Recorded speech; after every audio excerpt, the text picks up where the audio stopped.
దేవుడైన అపోలో లాంటి ముఖకవళికలతో చెక్కడం ఆ రెండు ప్రపంచాలను కలపడమే కదా. ఖచ్చితంగా.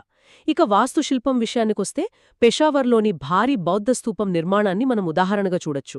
ఆ కాలంలోనే అది 100 అడుగుల ఎత్తుంటేదని చైనీస్ యాత్రికులు రాశారు. అవును, అది వాళ్ల వాస్తుశిల్పం పట్ల ఉన్న మక్కువను చూపిస్తుంది.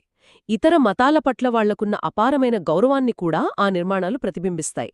వాళ్ల ఆర్థిక బలం ఆ కట్టడాల్లో స్పష్టంగా కనిపిస్తుంది. కాబట్టి ఇదంతా దేన్ని సూచిస్తుంది? ఇంతటి పటిష్టమైన బలమైన సామ్రాజ్యం 3వ శతాబ్దం నాటికి ఎలా పతనమైంది అన్నది ఒక పెద్ద ప్రశ్న.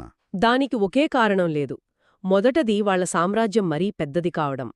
ఆఫ్ఘనిస్తాన్ పర్వతాల నుండి గంగా మైదానాల వరకు అంత పెద్ద భౌగోళిక ప్రాంతాన్ని నిర్వహించడం ఆ రోజుల్లో చాలా కష్టమైన పని. దానికి తోడు రాజకుటుంబంలో అంతర్గత అధికార పోరాటాలు కూడా మొదలయ్యాయి.